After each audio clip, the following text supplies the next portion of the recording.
35 جنيه. الحته بايه؟ الحته بايه؟ قربي يا مدام. الحته بايه؟ الحته بايه؟ خمسة عامل عليها عرض 60 جنيه. خدت الكوالي 5 علب ب 60 جنيه. عامل عليها عرض ب 150 جنيه. ب 150 ده جنيه. تقيلة ما شاء الله. بكام هنا؟ 40. سلك وده 5 متر ب 55 جنيه. ده ايه ده؟ فويل فويل ماشي. 220. تمام. 220. بكام المتر منها؟ 25 15 45 جنيه علبة المناديل الحيكية. 25 جنيه. ب 125 جنيه. بصوا بقى، والله العظيم الكلام ده من قلبي. الفيديو ده وبدون مقدمات كده من اكتر الاماكن اللي بحب انزلها، وبقيت متحمسة جدا ان انا ما ينفعش افوت ولا سوق التلاتة اللي في المرج. حرفيا ده من احلى الاسواق اللي ممكن تنزليها، بس اهم حاجة تبقي عاملة دراسة كافية ووافية للمكان اللي انت عايزة تروحيه، تلفي لفة حلوة، وكمان يكون معاكي حد بتحبي تمشي معاه، يعني اختك، صاحبتك، جارتك، تمشوا كده مع بعض وتساهوا بعض في الكلام وتتفرجوا مع بعض، لان السوق كرحلة ممتع جدا. الفرشة دي بتبيع ب25 جنيه، وهي فرشة بالة ومزاد، بيبقى عليها قطع على حسب بقى، يعني مثلا الشورت بتاع الغطس ده اعتقد ان هو حاجة يعني سعره حلو جدا، القطعة دي بتكون غالية جدا. برضو طبعا القطعة دي اللي هي مكملات الحجاب حلوة وبتنفع ناس كتير. شنط برضو كانت ب25، اي حاجة. ودي فرشة عم ابو حمدي اللي متعودين ان احنا نشوفه سواء في سوق الخميس او في سوق التلات، من اطيب الناس اللي ممكن تتعاملوا معاهم، بجد راجل طيب جدا وغلبان، ربنا يرزقه ووسع رزقه ووسع رزق الجميع يا رب. الفرشة بتاعته متنوعة جدا، بيكون عليها اقبال شديد، لان فعلا كل الحاجات اللي عنده بتكون اصلية ونظيفة جدا، وكمان اسعارها حلوة وعلى قد الايد. زي مثلا طقم العلب البلاستيك ده، دول 5 علب في بعض وسعرهم 60 جنيه. انا شايفة ان سعرهم حلو جدا، كان معاه منهم الوان فحلوين وعجبوني قوي. تعالوا بقى نسيب الفيديو كده بصوت الشارع، في حاجات كتير هيعرضها لنا وهيقول لنا عليها ويقول لنا على الاسعار، وفي حاجات بيعمل عليها عروض لمدة اسبوعين من بعد الفيديو. فتعالوا بينا نشوف الفيديو مع بعض. حطوا لايك يا جماعة لو وصلتوا معايا لحد هنا، وما تنسوش يا امارات تشتركوا في القناة وتفعلوا الجرس عشان دايما انسى افكركم بالكلام ده كله. بصي يا عبله 25 جنيه. ب 125 جنيه. الحيكية الجديد ب 110. ب 110. ابو 180 ب 110. الطاسة اللي جنبك دي كام؟ الكريب الكل 400 جنيه الطقم. 400 جنيه الطقم. 400 400 الطقم. 400 جنيه 400 جنيه الطقم الجولد الاصلي. 3 قطع يا جماعة. 400 جنيه. ماشي. عامل عليها عرض ب 150 جنيه. ب 150 ده جنيه. تقيلة ما شاء الله. ده شغل هيكون ب 150 جنيه. ب 100. علبة حيكية ب 45 جنيه. علبة المناديل الحيكية ب 45 جنيه. دي ب 45 جنيه علبة حيكية بتاعت المناديل التراني. 45 جنيه ام 85 جنيه.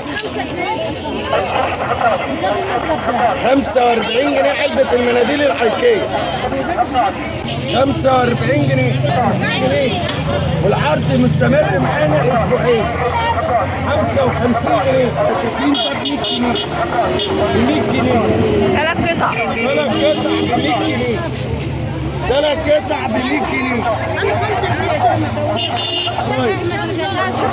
55 جنيه 100 ورقة.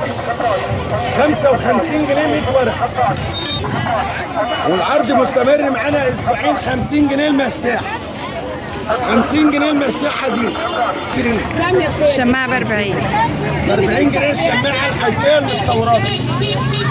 ام 70 جنيه ب 40 جنيه. 65 جنيه الحرمة الأصلية. بصي يا أبلة، المضرب ده مضرب حيكية. دي السرعة الأولى، دي الثانية، دي الثالثة. شاحن USB. USB. ده بيض ومسكتين. ماشي يا عم محمد. 125 جنيه مضرب ايكيا. ماشي يا ابو حمد. صفايه المعالق الايكيا برضه اديك 110. ب 110 اللي هي الدبل بكام هنا اهي؟ الكبيره كده 220. 220 يا جماعه الدبل. بتاعت ايكيا دي اللي بتكلف الاصل دي كرتونه حمراء. ماشي. خلي بالك من الكرتونه اهم حاجه. ماشي. 120. ب 220. تمام. 220. دي مفارش المطابخ يا ابله. السيليكون ده ب 100 جنيه 5 متر. ماشي. ده السيليكون وده 5 متر ب 55 جنيه. ده ايه ده؟ فويل. فويل. ماشي. 55 وب 100. ماشي. كانت المواعين التقيله ب 30 جنيه. دي صفايه المواعين يا جماعه. صفايه المواعين ب 30 جنيه. منع الطرطاشه منع الطرطاشه ب 30 جنيه. هو في الزيت 35 70 فوطه ب 35 جنيه. دي مناديل الزيت. دي حاجه ب 100. لو انت السيليكون ده عامل عليه عرض 35 جنيه. لو انت حراري ب 35 جنيه. عندك منه اطول شويه؟ لا 35 جنيه. ماشي يا ابو حمد. حاجه 15. ماشي. بصراحة فرشة أبو حمدي من أكتر الناس اللي بحب أروح عليها لما بنزل سوق التلات أو سوق الخميس، لأنه فعلا بيكون عنده حاجات حلوة وبتعجبني جدا. من ضمن الفروشات اللي عجبتني قوي الفرشة دي فيها كل الحاجات اللي ممكن تحتاجيها لو انت غاوية تفصيل، او مش شرط تكوني بتفصلي، حتى لو حاجة باظت عندك في البيت عايزة تركبي زرار، عايزة تغيري شكل حاجة معينة. فمن ضمن الحاجات اللي عجبتني الجوبيرات او الحاجات اللي بتتركب على الكارديجانات اللي طالعة جديد او الدريسات الساده خالص، ومجرد ما تحط لها كده قطعه من الجوبير بتغيري شكلها زي اللي هوريهولكوا دلوقتي. عجبني جدا. المتر فيه طلع ثمنه 15 جنيه. هو بيكون مقفول كده وهي بتفكه بشكل معين هنشوفه مع بعض. بصوا الشراشيب دي كلها بتكون مقفله بخيط وهي ما بتفكوش غير وانتي بتشتريه. تمام. حلو جدا وطالع ترند وشكله شيك في حاجات معينه كده، زي مثلا الكفتانات بتاعه رمضان او اي كارديجان ساده، بس مجرد انه يبقى من قدام كده الشريط ده شغال على الجيوب، بيتحط في دريسات كده بشكل معين. طبعا انتوا ودماغكم بقى يا جماعه تقدروا تستخدموا الحاجات دي في ايه، بس هي فعلا مفيده للناس اللي بتعرف تفصل جدا. انا عايزه اقول لكم اقل كارديجان في الشريط ده هي عباره عن قماشه ساده ومتركب لها شريط الجوبير ده ب 400 وب 500. فهنا الناس اللي بتعرف تفصل تكسب يا جماعة، فعلا تكسب. نيجي بقى للفرشة اللي دايما بصورها لكم، وهي فرشة الملمين، سواء الفرز الاول او التاني. الصواني اللي انتوا شايفينها بتاعت الفطار والعشاء 135 185، المتوسطة ب75. بدأ مؤخرا كده يظهر معاهم الطاسات اللي انتوا شايفينها دي. على فكرة هي مستخدمة بس استخدام بسيط ومتطربة.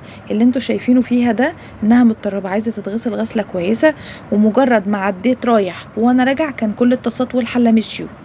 الطاسات 95 و100 وفي ب75 بتكون خفيفة شوية. بالمناسبة هم مش تقال ومش خفاف، هم وسط ماشي. عندهم كل مقاسات الصواني، وبالمناسبة عندهم صواني فرز تاني من اول 12 ونص و15، بس الصراحة مش لقطة لانهم مكسرين جامد وشكلهم ما ينفعش ان انت تستعمليهم. لو عندك في البيت اصلا هتركنيها. تمام.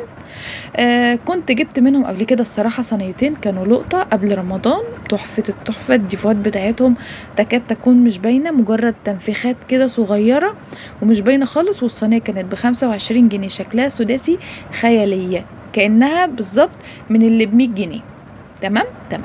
فرشة الشباشب دي عجبتني قوي. الشبشب ده تحفة يا جماعة. الفرش كله ب40 جنيه ما عدا الابيض الرجالي ده. الابيض ده ب60 بس سعره وهمي. ابو 60 ده هو اللي بيتباع ب120، بس ما كانش فيه منه مقاسات. كل المقاسات بتاعته من 43 ل 46، مفيش اصغر من كده. مقاسات رجالي كلها. طري جدا، ويعني انتوا فاهمين قصدي، اللي هو طبي كده طري جدا. انتي ما تدوسي عليه كده تلاقيه طري. بس المقاس الرجالي ده مخلين انتي يعني محدش يعرف يستعمله، لانه وش واسع قوي وعايز رجلين كبيره. كنت محتاجة مقاس أصغر مثلا 40 41 بس للأسف ما كانش موجود. لكن بعد كده كل الحاجات اللي عندهم ب40 جنيه، ودول هم اللي بيفرشوا في سوق الخميس بشباشب وصنادل بلاستيك وكروكسات ومش عارف ايه. اي حاجة عندهم كانت ب40. حتى الصنادل اللي وريتها لكم من شوية اللي منها ابيض واسود دي فرشة تانية خالص. قصادهم بتبيع اي شبشب ب40 جنيه في الميكروفون، لكن لما تيجي تسألي اللي ب90 واللي ب100 واللي ب110. ليه؟ لان هي الميكروفون بينادي على حاجة معينة، مش على الفرش كله. فاللي في ايديا دول مثلا الجراي اللي مسكته في ابيض ده كان ب90 جنيه او 95 تقريبا. الفرشة دي بقى بصوا، اي قطعة من قطع التوزيع اللي شايفينها في ايدي او المفروض كانت تبان، ايوه دول ب35 والتلاتة ب100. تحفة التحفة. في ستانلس اللي هم في ايديا، وفي كمان منهم الومنيوم تقيلة جدا عايزة اقول لكم. ماشي، هوريها لكم دلوقتي. هم كلهم مغلفين زي ما انتوا شايفين، الا انهم يعني جداد، بس سعرهم وهمي بجد. سواء بقى كلها في بعضها ستانلس او ليها يد بلاستيك زي اللي شفتوها دي، او حتى الومنيوم. لو شايفين السكينة الصغيرة الخضرة اللي في الارض دي، اي قطعة من دول كانت ب5 جنيه. تمام. الراجل ده معاه حاجات تانية كتير من الحاجات اللي بنقول عليها ايه، انتيكات وتحف، حاجات قديمة، حاجات من النحاس.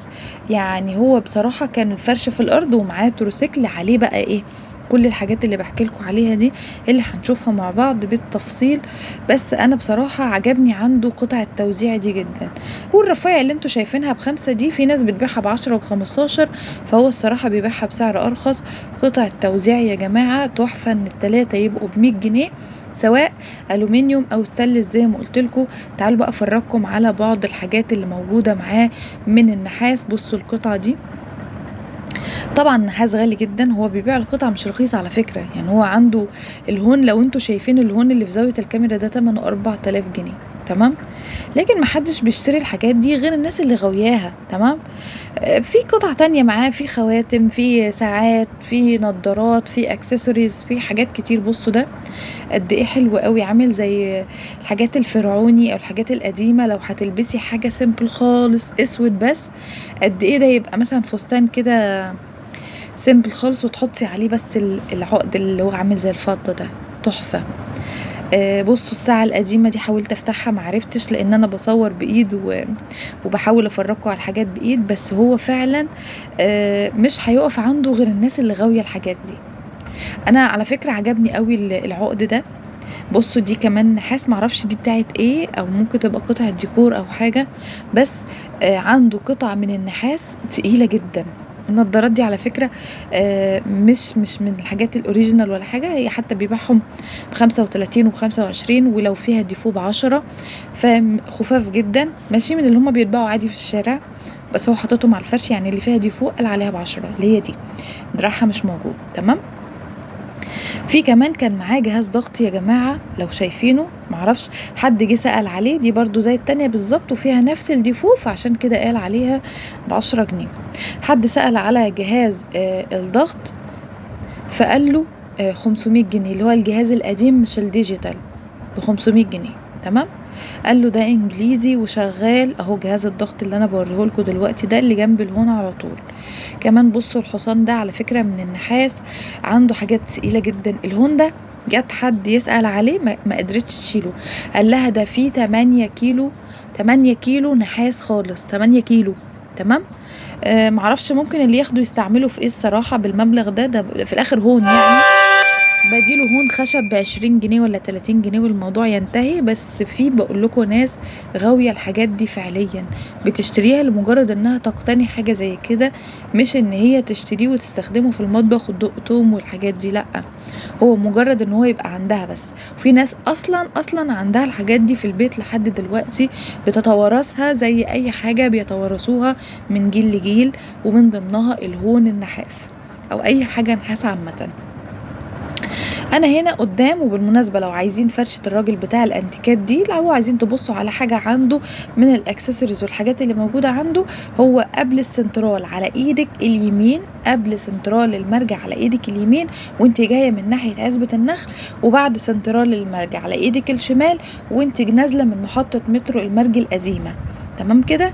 طيب الراجل اللي فرش قدام السنترال ده بيبقى عنده فرشات كتيرة جدا للمعالق. ادي سنترال المرجي يا جماعة، وعنده المعالق بتبدأ من اول 5 جنيه، وعنده كمان رفايع وادوات للمطبخ زي مثلا الصفاية بتاعة البطاطس اللي هي ايدها زرقاء بلاستيك دي بتمنها 35، والايدها خشب في منها ب65. 3 مقاسات 65 و75 و90، 3 مقاسات اللي ايدها خشب لانها تقيلة وما بتنفصلش، لكن البلاستيك عن تجربة الايد بتنفصل عن الصفاية. دي احلى واحدة فيهم الصراحة، ودي المقاس الوسط اللي هو ب75، في اصغر وفي اكبر. طب المعالق اللي قدامنا دول كلهم المعالق الكبيرة ب10 والصغيرة ب5، برضو زي الشوك كده بالظبط. عنده ساعات بس المرة دي ما كانتش موجودة عنده. معالق بتبقى فيها حتة جولد كده من الاخر او من الايد، تنفع جدا جدا تجهيزات عرايس لانها بتكون كلها جديدة وشكل بعضها، وفي ناس بتجمع منها اطقم، لكن المرة دي ما كانتش موجودة عنده. كان كل المعالق اللي عنده اللي هي الاستانلس العادية اللي شكلها كلها شبه بعضها، وفي نفس الوقت ما فيهاش اي حاجة جولد، ينفع ان انت مثلا بس برضو تعرفي تجمعي منها طقم عادي. تمام. لكن بصراحة اللي بيبقى فيهم جولد الناس بتجمعهم للعرايس وبتاخد منهم اطقم كاملة زي ما بشوف في السوق بحكي لكم. انا هنا جنب نزلة المترو بالظبط، يعني اللي هتيجي من محطة مترو مرج القديمة وتطلع الناحية اللي فيها السنترال هتلاقي الفرشات دي بالظبط. وعربية البيض او التروسيكل بتاع البيض ده يا جماعة بيفرش جنب السلم على طول بتاع المترو، كان بيبيع الطبق ب90 جنيه. تمام. مرة الاقيه ب90 ومرة ب100، ما بيزيدش عن كده يعني. تمام. لما البيض رخص هم كانوا بيبيعوا ب90، لما رفع تاني رجعوا هم كمان يبيعوا ب100 تاني. بدأت ارجع تاني من اتجاهي اللي هو امشي مع اتجاه السنترال راجع على عزبة النخل تاني، فلقيت الفرشة دي بتبيع قطع من القماش بالكيلو وبالقطعة. اللي في ايدي دول كانوا بيبيعوا منهم بالكيلو او بالمتر زي ما انت عايزه، يعني انت عايزه تاخدي بالكيلو، كيلو ب120، عايزه متر، المتر ب40. ففي الغالب هم عارفين ان الكيلو بيعمل 3 متر. تمام. وفي منهم بقايا. بص مثلا التايجر دي الناس اللي عايزه تفصل اسدالات وحاجات من دي، يعني ممكن توزني او تقطعي بالمتر زي ما انت عايزه، اسعارها رخيصه الصراحه. بس هم كانوا بينادوا ب10 فانا يعني لما انا سالت لقيت المتر ب30 والكيلو ب120 ولا المتر ب40 اسفة. لقيت ان هم عندهم قطع تانية صغيرة بيبيعوا منها بالقطعة، والقطعة ب10 جنيه برضو. دي لونها حلو جدا. الخامات هنا ما بين الفسكوز والفيزون او اللي اسمها مش فيزون، اسمها ايه قولوا معايا، زبدة تقريبا، اللي هي بيتعمل منها الاسدالات الصلاة، واللي بيتعمل منها كمان الجلاليب البيتي. ماشي. فده موجود وده موجود، وهم زي ما قلت لكم معاهم فرشة بواقي. الفرشة بتاعتهم مش كبيرة قوي بس بيبقى فيها قطع كبيرة تقدري تاخدي منها المقاس اللي انت عايزاه او توزني القطعة زي ما انت عايزة. امال ايه اللي ب10؟ دي اللي ب10. هي كده عاملة زي قطع تنفع مثلا تعملي منها اكياس مخدات. تمام. تعملي منها مثلا حاجات للاطفال بقى زي ما انتوا تتعلموا فيها التفصيل. بس القطع ب10 كتير في سوق الخميس في شارع القماش ارخص. الليمون هنا كان ب30 بس هو اللي بيعبي، واعتقد ان الليمون اللي بيتعبى ده بيبقى معظمه ناشف، لازم تنقيه لان الليمونه بتبقى ناشفه ومفيهاش ميه، بتبقى زي قلتها. الراجل كان بيبيع كيلو البنجر ب12 وكان بيبيع ال3 جزر ب10. تمام. وانتي بتنقي البنجر لكن الجزر هو اللي بيعبيه، ال3 ب10. البنجر بتاعه الصراحه كان حلو وصغير، ومش اللي هو بيبقى فيه خيوط من جوه ناشفه ده اللي بيبقى بايظ، لا كله طري وفريش وحلو. انا خدت منه وجربته وعجبني. تمام. معظم الحاجات اللي في سوق التلات دي انا بجربها وبشتري منها، والفروشات كلها بشتري منها، وفعلا فيها فروشات حلوة جدا وبيبقى فيها حاجات لقطة. الطاجن الاحمر اللي انتوا شايفينه ده ثمنه 300 جنيه. ماشي. ومعاها قطع بورسلين من اول 15 جنيه، في ديفوهات وفي فرز اول ما فيهوش ديفوهات. الفرشة دي كانت بتبيع المقوار ب5 اللي هو مقوار البطاطس، والهراسة ب10. تمام. المقوار الواحد ب5 والهراسة ب10 جنيه. واحنا كده حلوين تقريبا نكون وصلنا لنهاية الفيديو. ما تنسوش يا امارات تحطوا لايك، والناس اللي بتشوفني لأول مرة ما تنسوش تتابعوا القناة وتشتركوا فيها عشان يوصلكم مني كل جديد. واشوفكم ان شاء الله في فيديو جديد وجولة جديدة. مع السلامة.